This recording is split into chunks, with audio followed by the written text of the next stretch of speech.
Halo Sobat, apa kabar? Ketemu lagi di channel Naga. Di sini saya akan melanjutkan film Donghua full spoiler. Tanpa lama-lama lagi kita tonton sampai habis. Xiao Yan dengan acuh tak acuh melirik ke arah tetua emas perak yang tubuhnya telah benar-benar kaku. Jarinya mengandung kekuatan yang dijentikan. Kekuatan tajam menembus kepala kedua orang itu. Mata mereka menjadi hitam dan pingsan karena serangan itu. Xiao Yan memegang masing-masingnya dengan satu tangan dan secara acak melemparkannya ke tanah terbuka seolah-olah dia sedang membuang sampah. Suara pelan yang berasal dari hantaman mayat-mayat di tanah menyebabkan mata banyak orang berkedut. Mereka semua merasa kasihan pada para tetua emas perak yang tidak beruntung. Setelah melakukan semua ini, Xiao Yan akhirnya menepuk tangannya. Dia berbalik, menatap Mo Tianxing, dan berkata, "Pemimpin Sekte Mo, apakah pemimpin Sekte Junior Sekte Anda tidak sadarkan diri?" Hati semua orang dipenuhi keraguan saat mendengar kata-kata Xiao Yan yang muncul entah dari mana. Namun, wajah Mo Tianxing berubah drastis. Dia dengan marah menatap Xiao Yan dan berteriak, "Apakah masalah anakku yang diracuni disebabkan olehmu?" Masalah keracunan Mo ya secara alami tidak ada hubungannya dengan Xiao Yan. Dia tidak peduli ketika dia mendengar dokter peri kecil menyebutkan hal itu kepadanya setelah masalah tersebut. Sekarang dia tiba-tiba mengingatnya, sepertinya itu akan menjadi chip yang bagus untuk dimainkan. Saat itu, kamu dan aku adalah musuh. Dia juga ingin membunuhku. Bukankah normal bagiku untuk menggunakan beberapa taktik? Xiao Yan menjawab dengan tenang. Wajahnya tidak berubah karena kemarahan Mo Tianxing. Mo Tianxing membosankan. Dia segera mengatupkan giginya dan berkata dengan suara yang dalam, "Serahkan penawarnya kepadaku, dan aku bisa menganggap ini seolah-olah itu tidak pernah terjadi.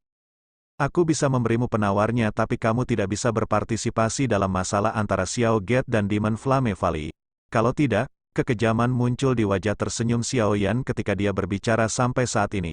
Tidak diragukan lagi, seseorang membuang-buang napas dengan mencoba membujuk rubah licik ini. Efek dari membicarakan segala sesuatu secara terbuka malah jauh lebih besar.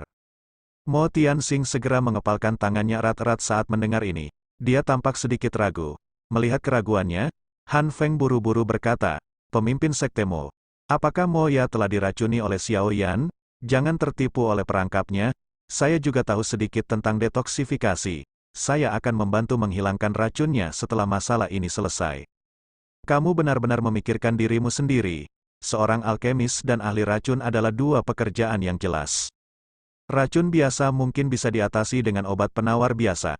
Namun, racun dalam diri pemimpin Sekte Muda Moya bukanlah racun biasa.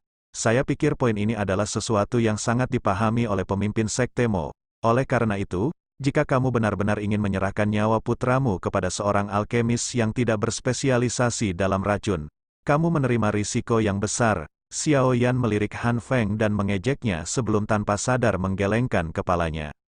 Mendengar kata-kata Xiao Yan, Mo Tianxing, yang sedikit diyakinkan oleh Han Feng, ragu-ragu lagi. Sesaat kemudian, dia akhirnya bertanya dengan nada rendah dan serius, "Apakah kamu berani berpikir kamu akan sepenuhnya menyembuhkan anakku dari racun di dalam tubuhnya setelah ini selesai?"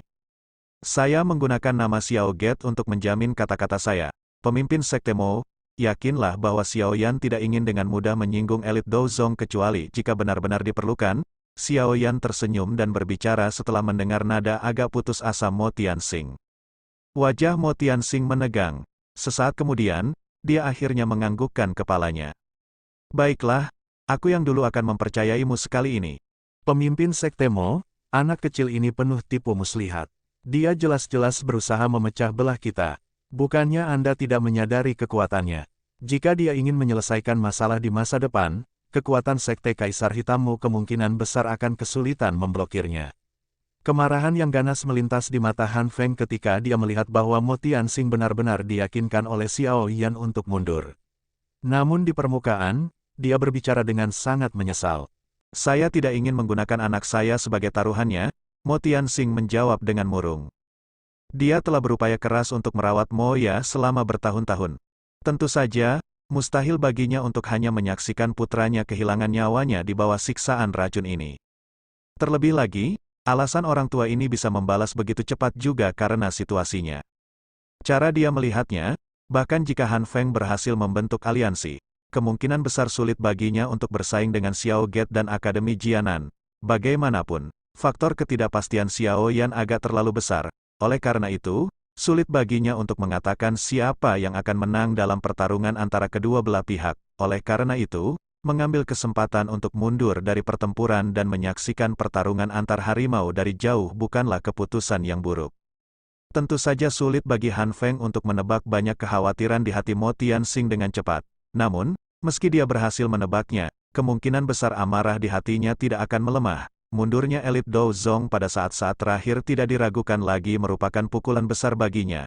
Hal ini terutama terjadi pada saat ini. Faksi, wilayah sudut hitam, yang awalnya tidak yakin mungkin akan merasa malu sekarang. Oleh karena itu, suasana lapangan terbuka menjadi lebih aneh setelah Mo Tianxing mengatakan bahwa dia tidak akan berpartisipasi. Beberapa faksi dan ahli di lapangan terbuka juga diam-diam mengalihkan pandangan mereka dari Han Feng. Beberapa dari mereka bahkan mengangkat gelas anggurnya, menuangkan anggur ke dalamnya, dan minum sendiri, mengabaikan suasana aneh di sekitar mereka. Wajah tua Yingsan juga menjadi agak tidak wajar. Jika Mo Tianxing mundur, bagaimana pihak mereka bisa bersaing dengan kelompok Xiao Yan? Lagi pula, pihak lain memiliki kesetaraan dengan 3 elit Dou Zong, termasuk Xiao Yan. Saat tangisan terdengar, kabut hitam terlihat keluar dari bayangan hitam di dinding gunung ke segala arah. Seketika itu juga, kabut tersebut membentuk awan hitam yang menutupi lembah. Setelah itu, beberapa benda seperti kabut hitam, yang berputar, terbang keluar. Cahaya redup yang terpancar dari dalam diri mereka saat banyak tubuh spiritual ilusi dengan sepasang mata merah cerah melonjak seperti hantu jahat. Akhirnya, mereka mengeluarkan teriakan yang sangat tajam yang menyebabkan darah seseorang mendidih ketika mereka menembak ke arah semua orang di lembah dari segala arah. Senyuman buas di wajah Han Feng menjadi lebih tebal saat dia duduk di kursi pemimpin dan menyaksikan roh yang tak terhitung jumlahnya.